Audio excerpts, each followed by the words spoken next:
If you've ever struggled with long COVID or chronic fatigue syndrome, or know anybody who has, you understand that it is a devastating condition. Both of those are devastating conditions that leave people not only chronically tired, but with achy muscles and brain fog, and can impact mood and depression and hormones.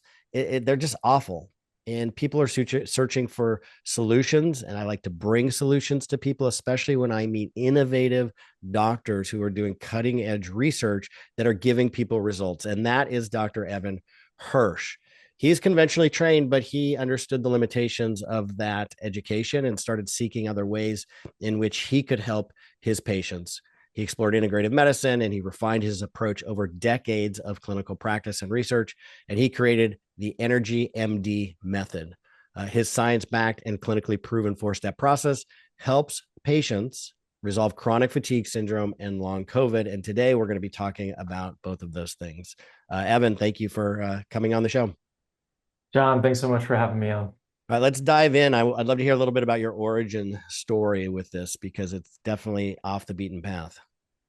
Sure. So I grew up with a really holistic mom. When I think we were about 10, she had a high cholesterol issue and she decided that she wanted to go on an oat bran diet.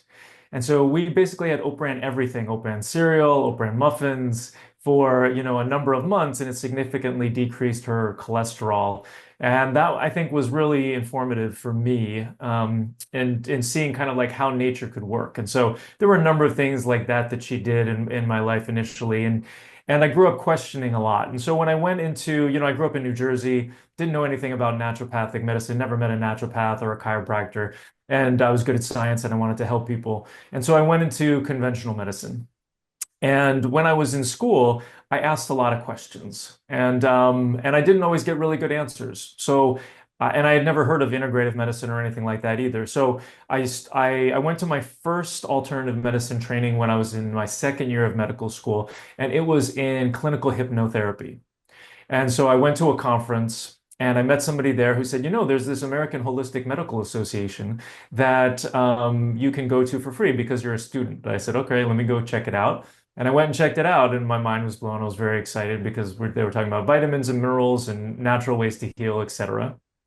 And then I graduated medical school, and I went ahead and I did yoga teacher training, and I did acupuncture training, and I went into residency, and I got board certified in holistic medicine. I went into a family medicine residency, and got trained in board certified in holistic medicine. And when I was entering medical school, or when I was entering residency, I met my wife and we fell in love. And 3 months later, she couldn't get out of bed. So that was really my first experience with chronic fatigue syndrome. And that lasted for her the better part of 3 years. And she was mostly better at that point.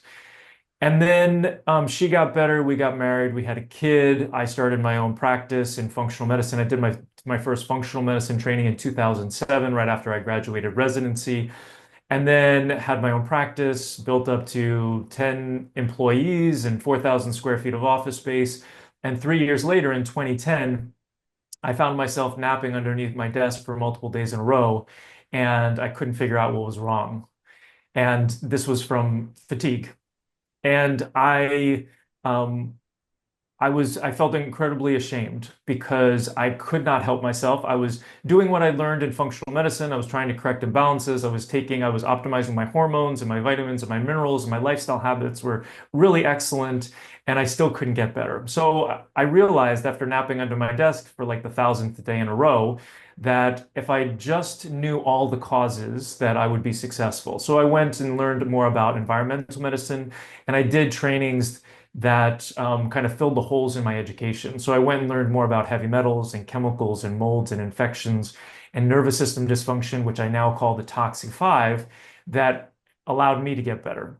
And then I wrote a book about it, and it's become my mission to help, millions of people resolve their chronic fatigue syndrome. And then the last couple of years, we are uniquely positioned to help people with long COVID as well, because the only difference is that the spike protein is one of those infections that we now address as part of the toxic five. And that book is there over your shoulder, Fix Your Fatigue. It is correct, yes. So tell people a little bit about that, because writing a book is an undertaking. It's very different than clinical practice, and for you to have to sit there day after day, month after month, putting this all down in a systematic way is a lot of work and effort. Why go to all of that trouble? Yeah, my editor called it my magnum opus. It was just I had to get it out. I had to dump my brain into this thing and share this with the world.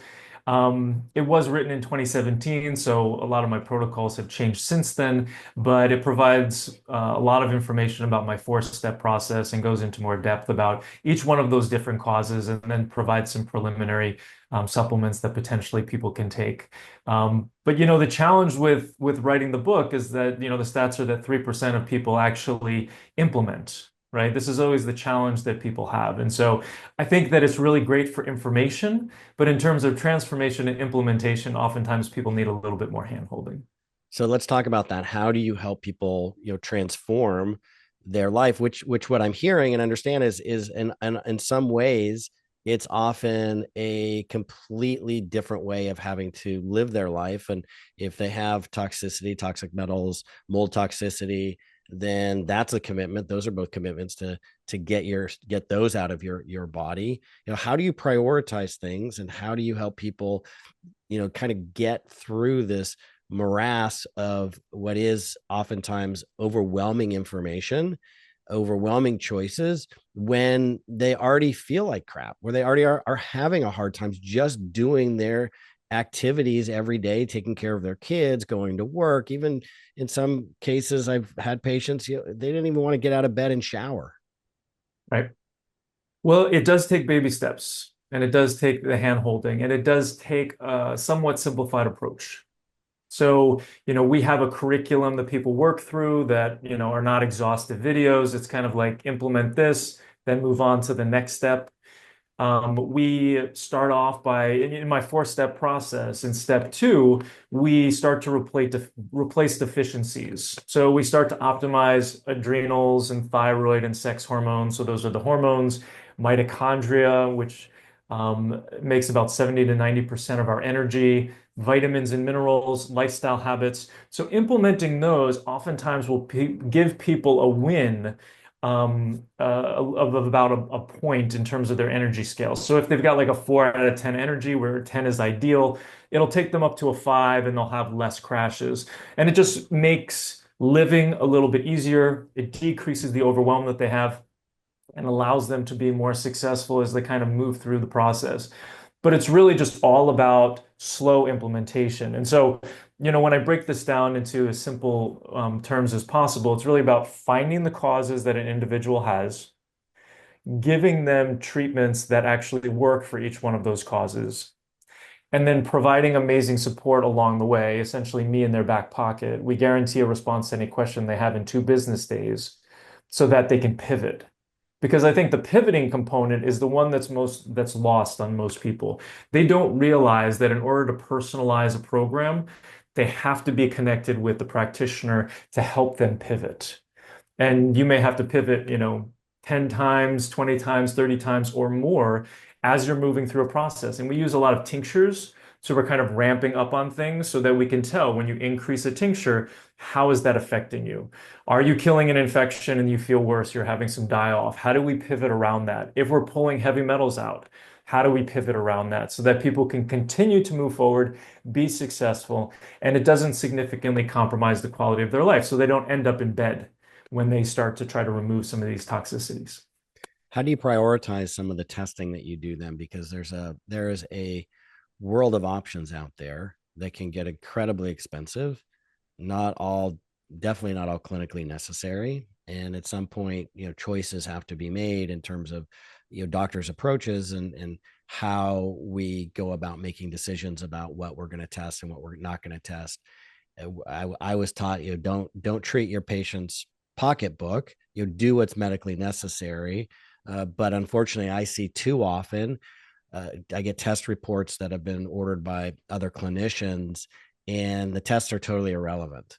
And they were really done more to check a box than to inform or any approach or help create a clinical program for people.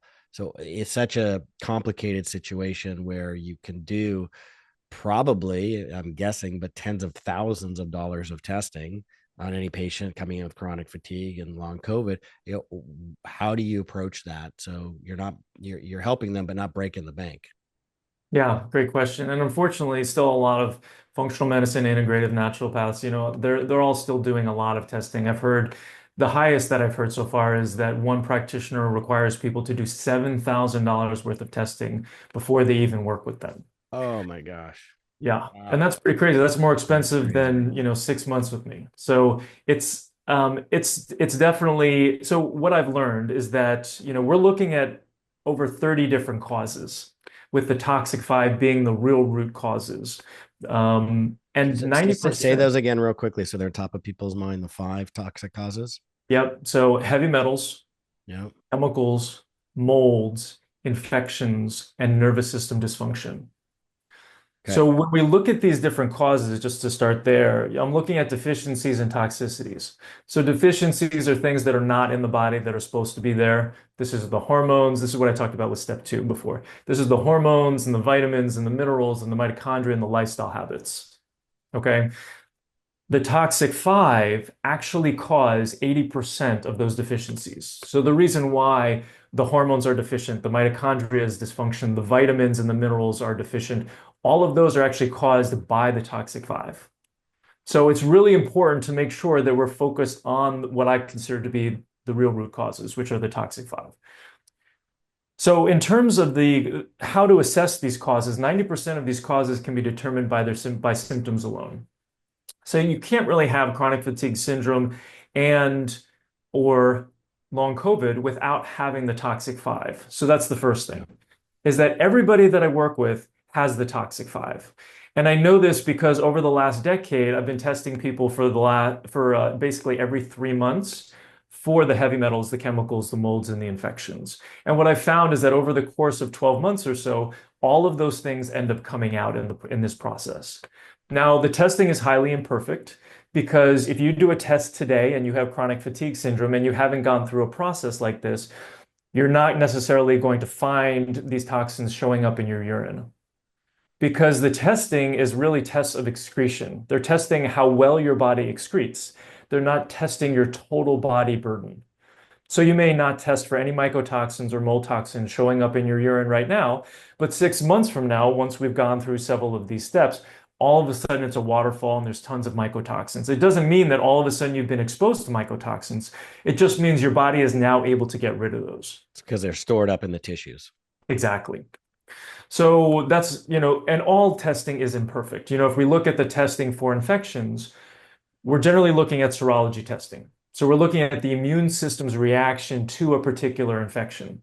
Well, guess what? When you have chronic fatigue syndrome and long COVID, your immune system is dysfunctional.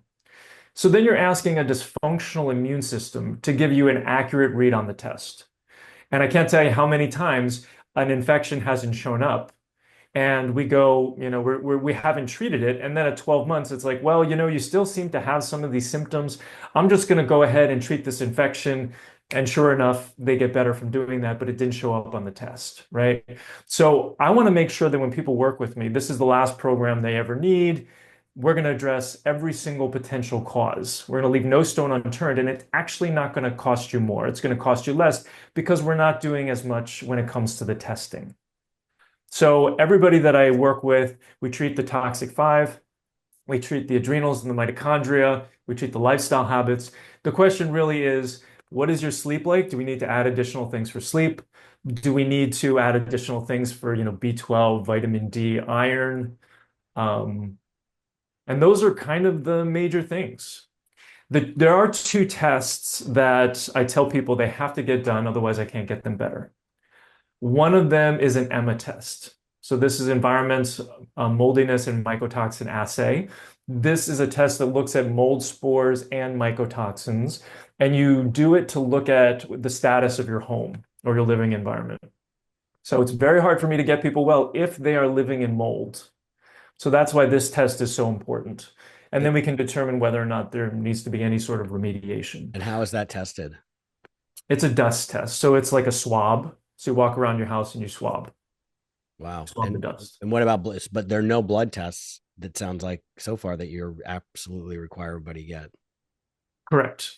Yeah. I've seen that combination, not all of them, because frankly, I've never tested all five that you of those underlying causes, but I've seen repeatedly in people with the chronic fatigue syndrome that I've worked with is some combination of that, including the reactivity to mold, chemical sensitivity. Their immune system is just is hyper vigilant on alert, and then frequently what I see most of the time is this Epstein-Barr virus reactivation.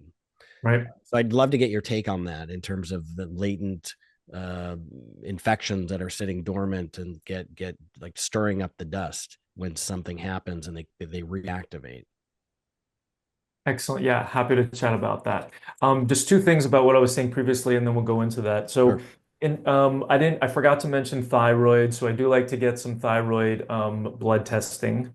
But we also do what I call a subjective thyroid ramp up. So based on the symptoms that people have, if they have low thyroid symptoms, I believe everybody deserves a trial of supporting their thyroid. So we use kind of like a multi for a thyroid, and then we take a thyroid glandular because I don't prescribe anymore so that I can work across state and national lines. And we do a ramp up, and we get people to a point where their thyroid glandular is optimized. If they go higher than that, then they start to get some hyperthyroid side effects, and we back down and we just keep it there, and that's kind of like ideal for them because we don't want to give them osteoporosis, and I know you're an expert in that. Um, so that's also one of the lab tests that we look at. And then of the two, I talked about the EMA test for mold testing in the home. The other one is a cone beam CT to look for hidden infections in the jaw. So those are the two times when I've been burned where I haven't been able to get people better is if they have a hidden infection in the jaw and if they're living in mold, right? So that's why those are the two main tests that I require. It's fascinating you mentioned that with the cone beam imaging of the jaw because this is only the second time I've heard of people wanting to get that ordered. And the first one routinely ordered, and the first one was last week or the week before, talking to a biologic dentist out here in California. And he said he sees it repeatedly. Anybody who's had a wisdom teeth extraction, that they often will have this latent infection in the pocket because the pocket was never cleaned out, was never properly addressed in terms of cleaning the tissue, sterilizing it, making sure there's no bacteria in there, and then it heals, and you get this infection that is asymptomatic, overtly asymptomatic, meaning there's no taste in the mouth, you're not having any Right. pain or anything like that. So this is exciting for me to hear that's on your radar because as I recently learned, that's a bigger issue than I had ever imagined. Yeah. And not all biologic dentists are created equal. Not all of them believe in it, do the testing, have access to the testing. So it is important to make sure that when you are interviewing a biologic dentist, and I do recommend that people go to IAOMT.org. That's the International Association for Oral and Maxillary Toxicology.org. That you can go in there and you can find a biologic dentist, but then you have to call them up or email them and ask them if they order a cone beam CTs. And you can search their websites to see if they talk about cavitations, because that's going to be especially helpful as well. Should we go into Epstein-Barr reactivation? Love it. Yes. Yeah.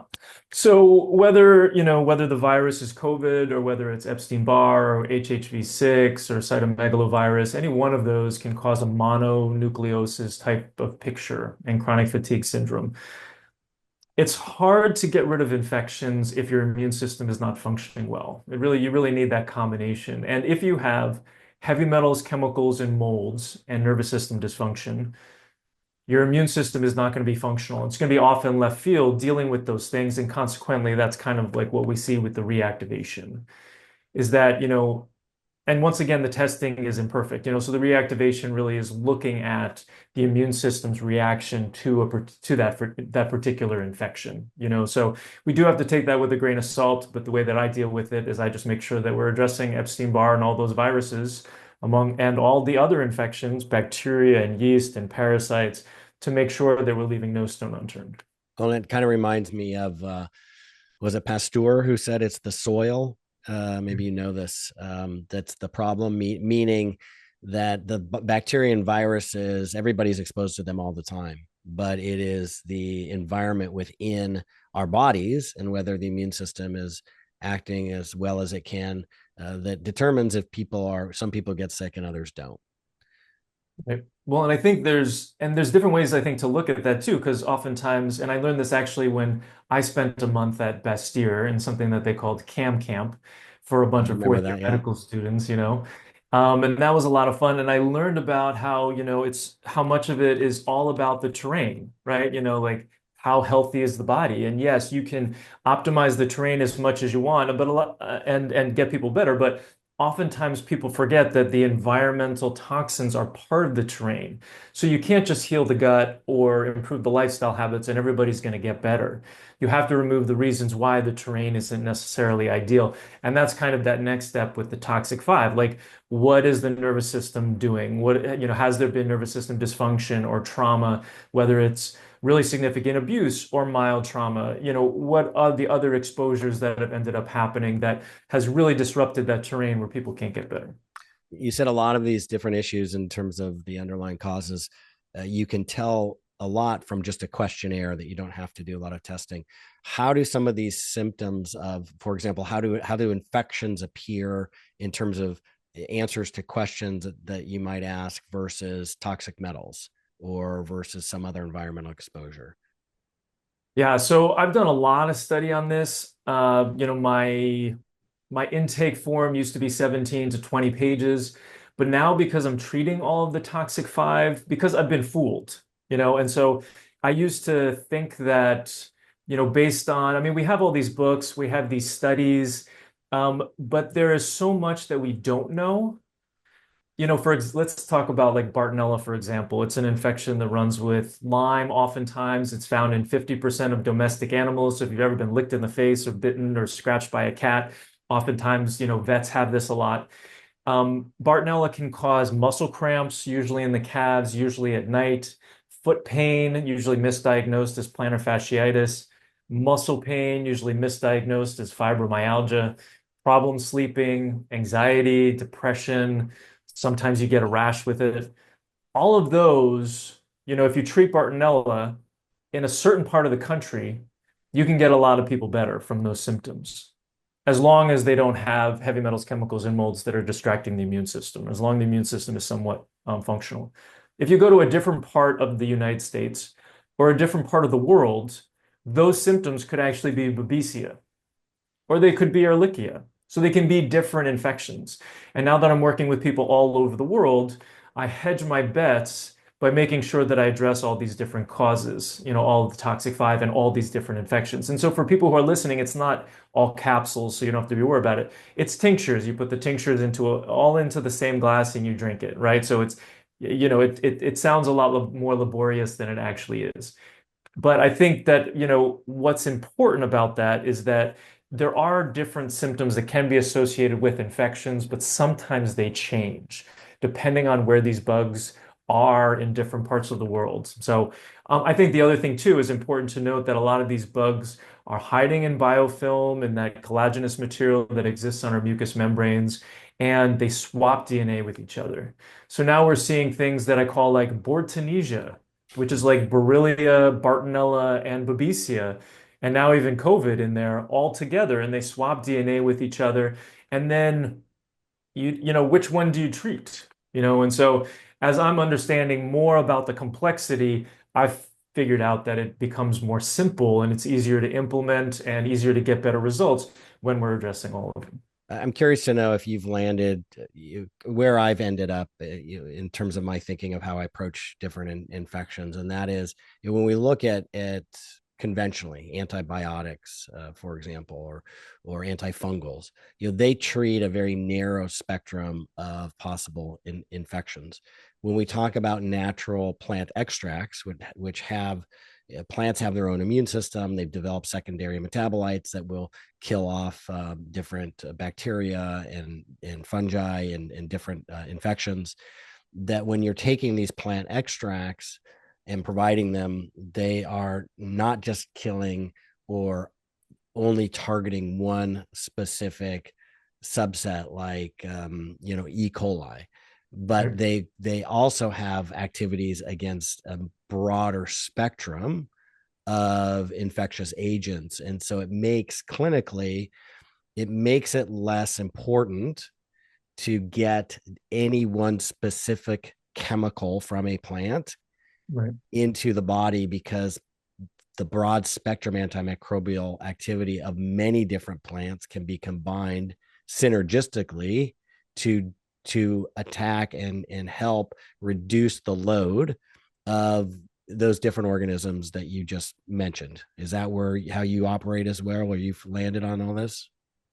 Absolutely. Yeah, everything that we do is natural, and we're using herbs to go after these different infections. And I like to tell people that we're doing double and triple duty with these herbs because they are going after. I mean, you look at, Artemisia, and, it can kill almost anything. I mean, we're using other things to complement that as well. But when you're looking at the research, there's so much great research that's out there on these herbs. And then we also, a lot of the products that we're using have been muscle tested or energetically imprinted, so you're getting healing on different levels as well. That energetic piece I want to touch on, because it's something that is often overlooked. People may talk about it just as stress. They need to reduce their stress. I mean, that's, I think, as closest as the clinical conversation tends to get in for most clinics and most doctors. How do you approach this energy piece? Because ultimately, excuse me, ultimately, we are energy. And in fact, when we eat plants, it's transferring energy into our bodies, and that's how an EKG works. It understands our energetic signatures of our heart and the electrical impulses, and it's detecting that. And it's known in medical technology. It's just not implemented widely in practice. Yeah. I think that this is kind of like where it's really important to make sure that we're working on mind, body, spirit, emotions. And so we, about 6 months ago, implemented nervous system retraining into our program. It's not a really deep nervous system retraining program, but it allows people to kind of start working through that. And, by changing your thoughts, we know that, thoughts are energy and beliefs are energy, right? And so I have a four-step mindset practice that's in there: gratitudes, envisioning your ideal life and your ideal health, looking at any sort of limiting beliefs, flipping them into empowering beliefs, looking at any disempowering questions that you're asking yourself and flipping them into empowering questions. I mean, think about how it feels in your body if you ask yourself the question, why is this happening to me? Right? The brain is a goal-achieving machine. It's going to give you an answer, and you're not going to like the answer. It's not going to serve you. But what about how can I love myself even more? Right? If you feel that in your body, it feels so much better, right? So that's one of the things that we do is that we do the nervous system work, the mindset work, meditation, breathing, all of those different components are going to work on the energetics. And then we're using all these natural supplements, including the herbs, which are also working on the energetics. Another way that we access the energetics is that we recommend and we teach muscle testing in the program. So we teach sway testing and we teach pendulum testing. And this is another way for people to be able to tap into their intuition in order to get yes or no answers that allows people to pivot as they're moving through the programs. But those are the different ways that we try to work on the different levels. We tend to be so in our brain, so intellectual, rationalizing away things that we're feeling or experiencing. And the chronic fatigue patients that I've worked with have a similar picture. It's a similar personality, and that is they tend to be type A personalities whose reaction to stress or stressful situations is to just push through, push the pedal to the metal even harder, ignore it, and just go, go, go, go, go. And at some point, you just get multi-system dysfunction. They just collapse. And so it sounds like part of what you're doing is getting people out of their head and into their bodies. Absolutely. Yeah, that was an important part for my recovery as well. And there's a lot of different ways of doing this, meditation, if people have challenges with that, breath work, psychedelics. There's a number of different ways to get people into their bodies and to remind them that they're more than just thinking beings. And so much of my journey has really going from thinking to feeling and being able to pay attention when I'm noticing different sensations in my body. And so much of that comes from the nervous system retraining that I've done.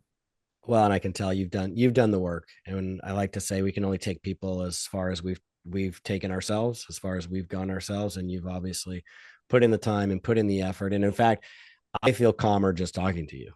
you you have a very nice, calm, soothing demeanor to you. All this incredible technical knowledge, but it's that personality. I think that and energy is infectious. That I think can really help people as well as your approach, but just you as a human being and what you're offering is I think amazing.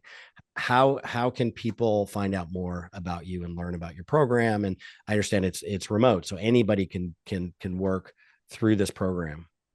Absolutely. Yeah, and people outside of the US, as long as they can get supplements from iHerb, that's who we use internationally, then we can help them. So I'm at energymdmethod.com. And the best way to see if we're a good fit to work together is to watch the latest masterclass that's on that page. I'll go deep into my four-step process and talk more about my philosophy of care. And then if you want to see if I can help you and if we're a good fit to work together, you can get on a free call with me. About half of the people that I talk to, I tell them that I don't think that they were necessarily a good fit to work together, so it's not a guarantee. But that's really the best way to see if we're a good fit. I love it, and we'll have those links in the show notes for everybody as well. But that's energymd.com. EnergyMDMethod.com. EnergyMD.com. Energymdmethod.com. Actually, yeah, it was going to cost me like, I don't know, $100,000 to buy that from somebody. So I went with EnergyMDMethod.com. Energymdmethod.com. Okay. Any parting words, anything you'd like to make sure people understand before we say goodbye? Well, I think what's most important is to start with what you have control over. So, the lifestyle habits, start drinking more water, 2 to 3 liters of purified water a day. Maybe put a little bit of sea salt in there to help out your adrenals. Make sure you're getting enough sleep, 7 to 9 hours a night. Try to go to sleep more at 9 or 10 o'clock than you do after 10. It's more about what you don't eat than what you do eat. So avoiding gluten, dairy, and grains and sugars is really ideal. Do the best you can on that. And then get your Goldilocks dose of movement. So, if you are feeling really tired, then don't do too much movement. I tell people if you've got enough energy to dance to your favorite song, for 3 minutes a day, that's a really great one because it checks off a bunch of boxes in terms of happiness and in terms of joy and in terms of nervous system retraining, in addition to getting some exercise. Just make sure you don't feel worse after you're doing whatever exercise. That's what I call it, the Goldilocks dose. And then the last thing that I'll say is that the mindset component cannot be underestimated, as well as the nervous system component. So if you can just do 3 gratitudes a day and they can be the same gratitudes every day, that can significantly change your life as well. Love it. Thanks for the pearls of wisdom and the clinical pearls as well. I look forward to having this release and getting this in front of as many people as we can. Thank you for sharing today. Thanks for having me on, John.